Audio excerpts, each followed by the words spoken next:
Assalamualaikum warahmatullahi wabarakatuh. Bismillahirrahmanirrahim. Alhamdulillahi rabbil alamin. Wassalatu wassalamu ala sayyidina Muhammadin wa ala alihi wa sahbihi ajma'in.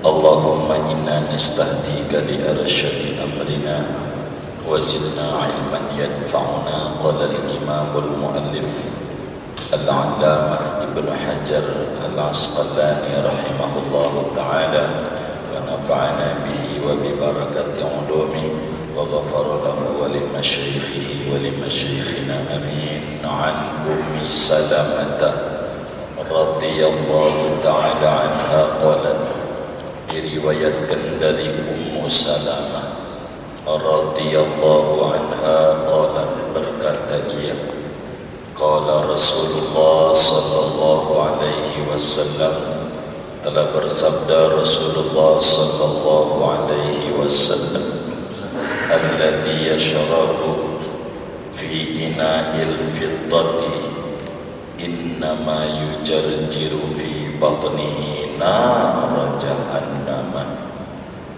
Adapun orang yang meminum ia pada wadah yang terbuat dari perak, sesungguhnya bersuara geruyuk-geruyuk pada perutnya akan api neraka jahanam.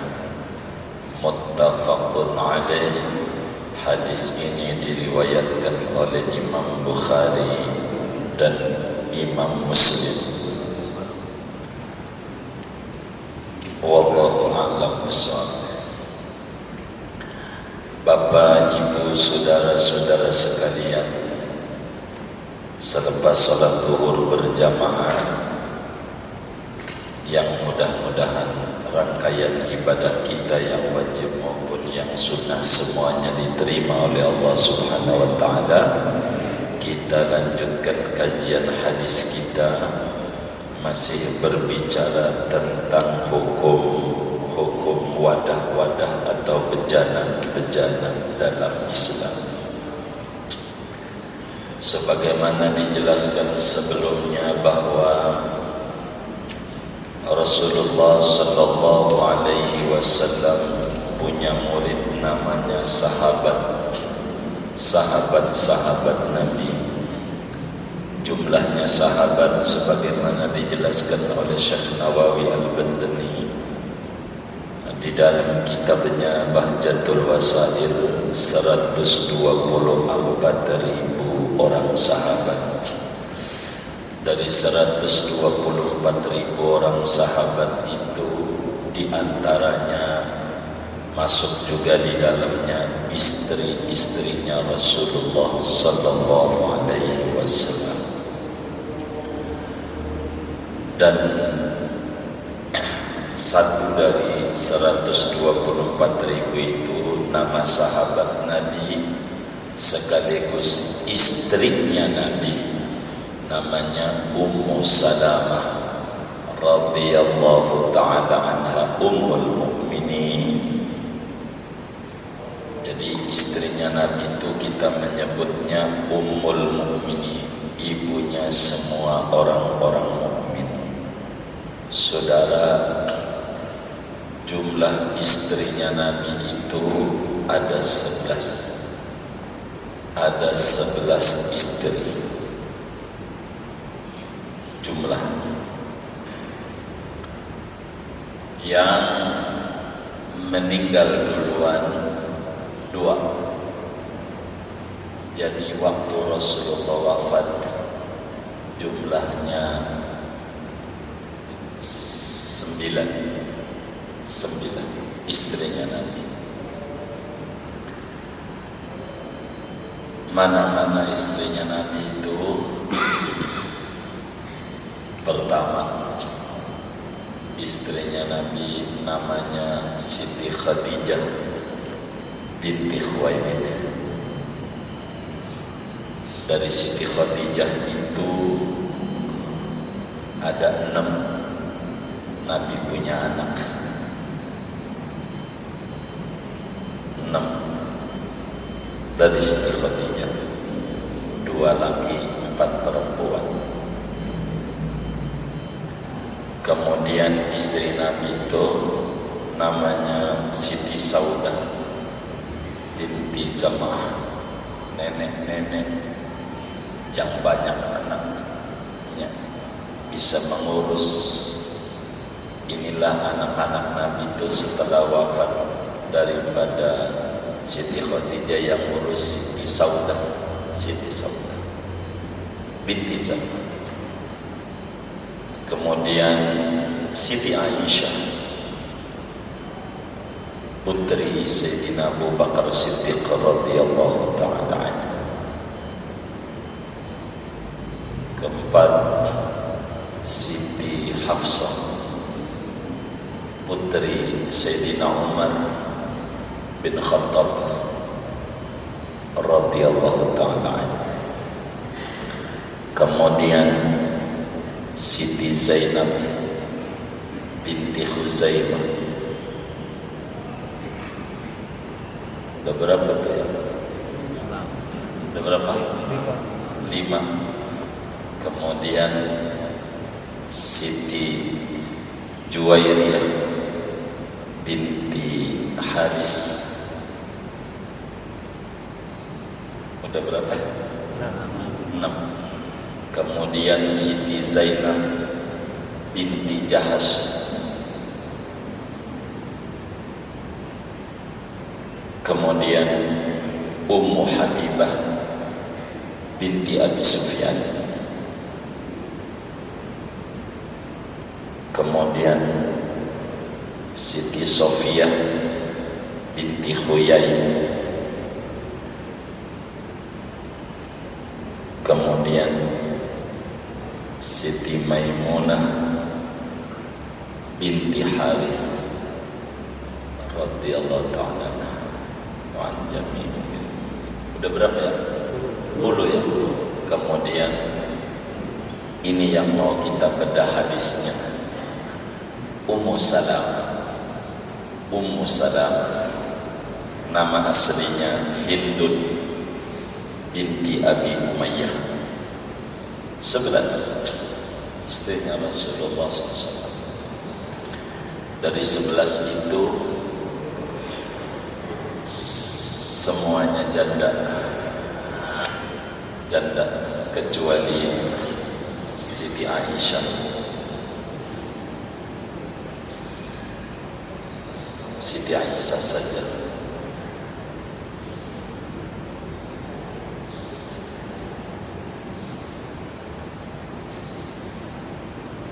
Dari ini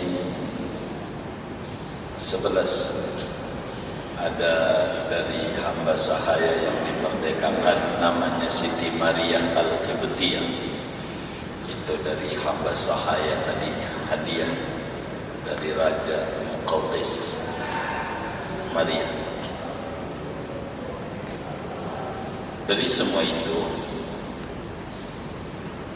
yang meninggal sebelum Nabi dua yang meninggal, yaitu Siti Khadijah dan Siti Zainab binti Khuzaimah. Tinggal 9. Maka dijelaskan di dalam kitab Aqidatul Awal karya gurunya Syekh Nawawi Al-Bantani, Sidi Syekh Ahmad Al-Marzuq, an tis'i niswatin wafatul Mustafa khairna fakhtarna nabiyyal muqtafa Aisyatun wa Hafsatun wa Saudah Sofiyatun Maimunatun wa Ramlah Hindun wa Zainabun kada Juwairiyah lil mu'minina ummahat mardiyah. Wafatnya Rasulullah sallallahu alaihi wasallam meninggalkan 9 istri, karena ada 2 yang meninggal duluan, Siti Khadijah dan Siti Zainab binti Khuzaimah. Tinggal 9 yaitu Siti Aisyah, Siti Hafsah, Siti Sauda, Siti Sofia, Siti Maimunah, Siti Rahmat, Siti Hindun, Siti Zainab, dan Juwairiyah. Dari sekian itu yang memberi keturunan 2, Siti Zainab Khadijah 6 dan Siti Maria 1 laki-laki namanya Ibrahim. Maka anak Nabi totalnya 7, 3 laki 4 perempuan. Begitu. Siti Ummu Salamah, inilah hadis yang kita mau bedah. Dari Ummu Salamah, istrinya Rasulullah, Ummul Mukminin, nama aslinya Hindun binti Abi Umayyah, orang dari suku Quraisy Al-Makhzumiyah, dia punya marga. Saudara, Ummu Salamah ini atau Hindun namanya, termasuk orang-orang yang hijrah ke Madinah bersama suaminya Abu Salamah. Asalnya kita cerita Ummu Salamah dulu sebelum dinikah Nabi. Hijrah ke Madinah dengan Abu Salamah. Saat meletus perang Uhud, lakinya Ummu Salamah, Abu Salamah ini kena luka cukup parah, tapi masih bisa ikut perang tahun kedua Hijriah meletus perang Uhud. Namun Abu Salamah 2 tahun berikutnya wafat. Bekas luka yang luar biasa perang Uhud itu membekas. Maka di tahun keempat Hijriah wafat Abu Salamah. Ummu Salamah anaknya banyak, perempuan yang alim, solehah luar biasa, cerdas. Ketika perjanjian Hudaybiyah ikut memberikan ide dan masukan waktu di Mekah. Maka ketika wafat Abu Salamah ini, Abu Bakar pun ingin menikahi perempuan mulia ini. Tidak mau, anak saya banyak. Begitu juga Sayyidina Umar. Namun waktu wafatnya lakinya Abu Salamah ini, Ummu Salamah datang menghampiri Rasulullah SAW menyampaikan, "Ya Rasulullah, suamiku Abu Salamah meninggal dunia dari bekas luka yang dulu perang Uhud. Bertahan hanya 2 tahun. Kata Nabi, Ummu Salamah, kau doa, jangan gak doa." Maka doa. Bagaimana doanya ya Rasulullah? Kau baca seperti apa yang ada dalam Musnad Ahmad bin Hanbal meriwayatkan. Ini doa yang dibaca oleh Ummu Salamah. Kata Nabi, quli, Anda baca begini, Allahumma gfirli wa li Abi Salamah wa aqibni minhu uqban hasan. Kalau bahasa kitanya, ya Allah, ampuni dosa saya dan ampuni dosa suami saya Abu Salamah. Ya Allah, tolong gantikan dengan pengganti yang terbaik di matamu.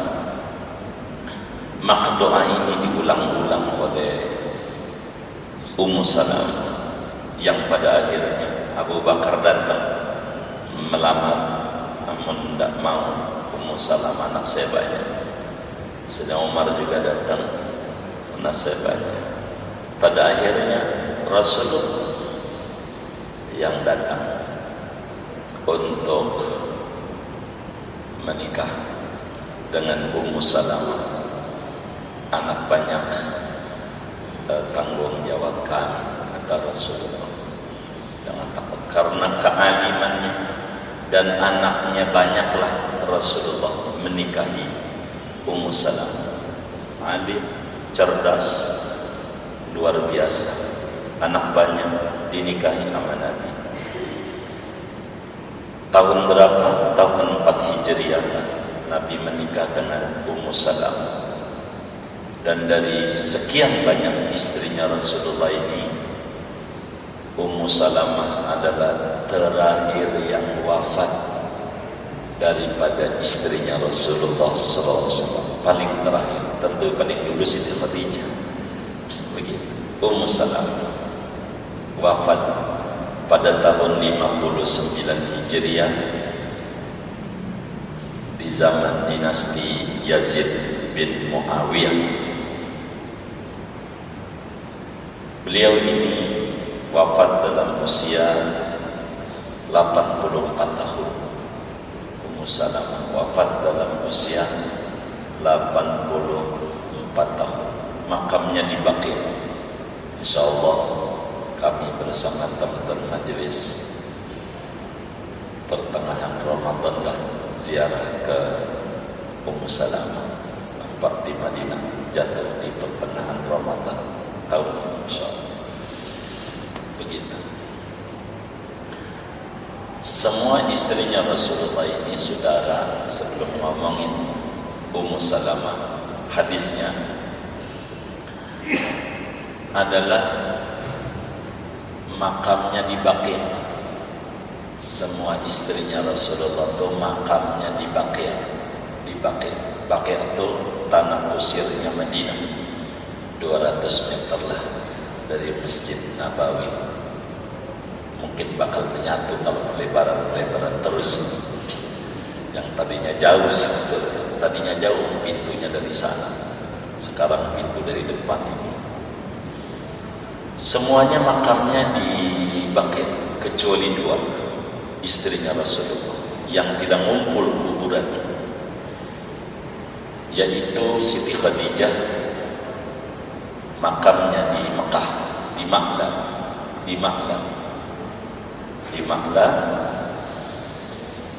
Insyaallah kita ziarah, dan hampir rata sebagian besar teman majlis seluruh istrinya Rasulullah sudah diziarah, semua rata teman-teman. Siti Khadijah makamnya di Ma'la, tanah kusirnya Mekah. Dan yang kedua Siti Maimunah binti Haris.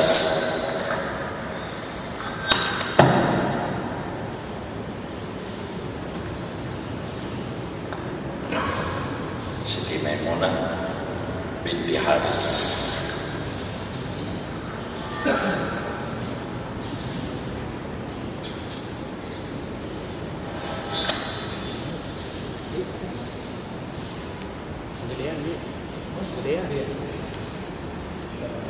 Sudah cukup ya tadi.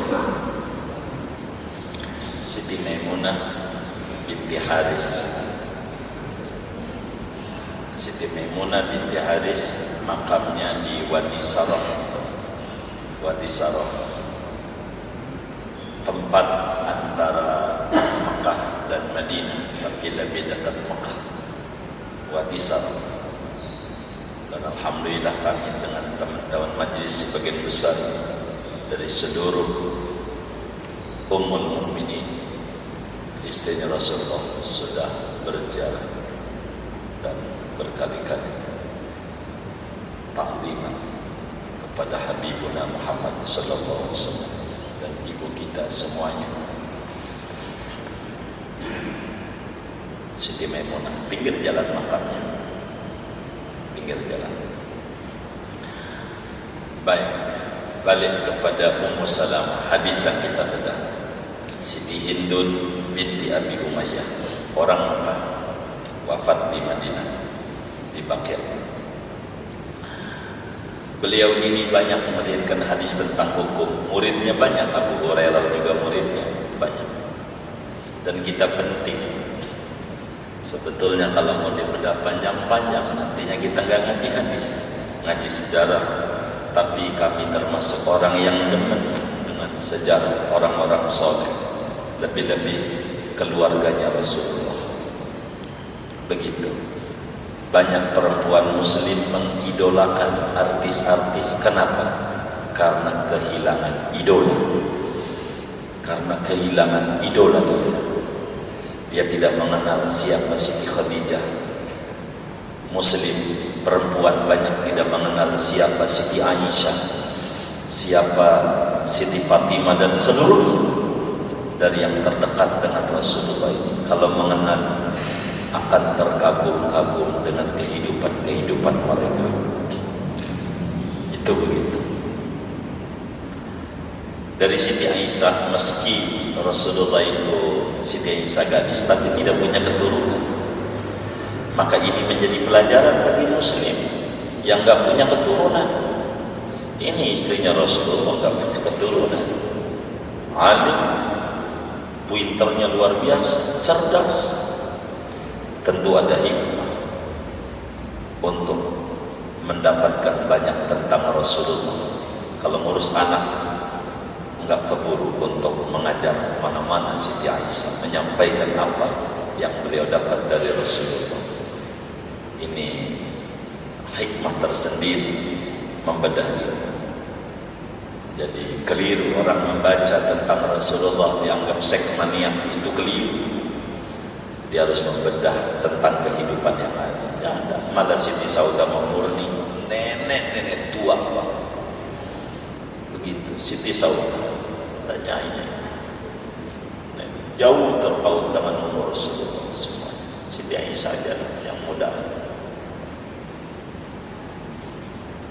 Siti Maimunah, hadis yang tersebar dalam berbagai kitab hadis daripada dari Siti Maimunah, Siti Ummu Salamah, Hindun binti Abi Umayyah, dari berbagai kitab hadis yang ada, Bukhari, Muslim, Abu Dawud dan seterusnya, 378 hadis ini disampaikan kepada umat daripada hadisnya Rasul. Tidak banyak, tidak seperti Siti Aisyah 1210 hadis, tidak banyak, karena Siti Aisyah tidak ada begitu banyak mengajar.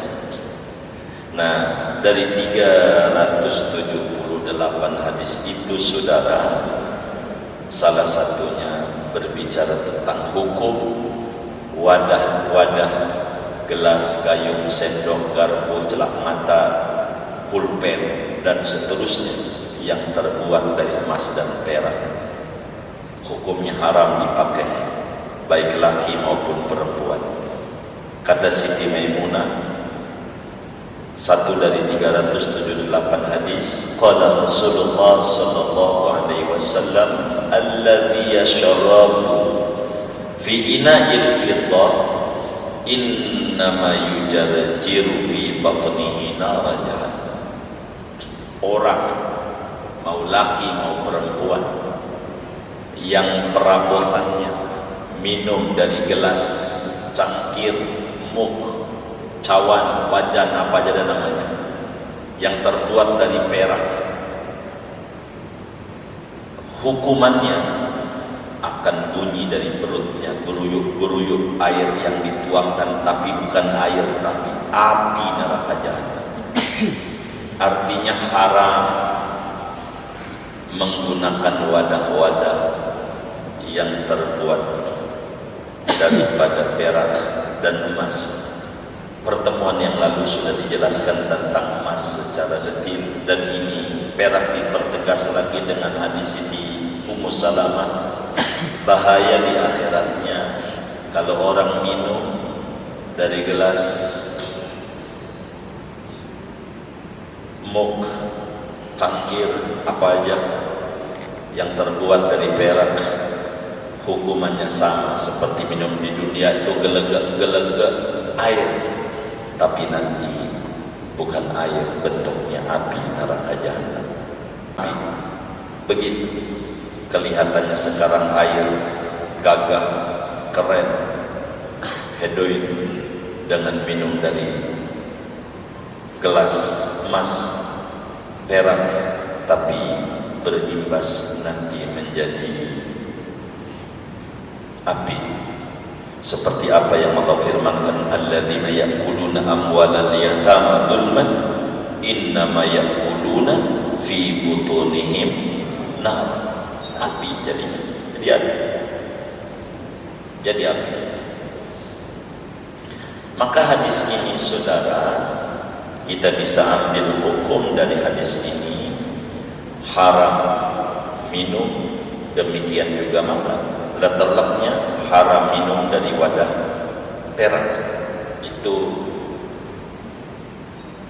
tegas bunyi.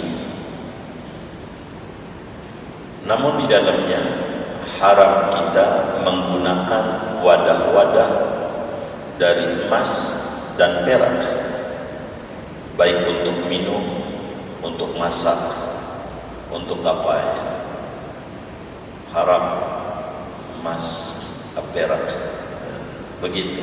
Celak mata lagi juga kalau dibawa-bawa hilang, begitu. Mahal masalahnya, mahal ya,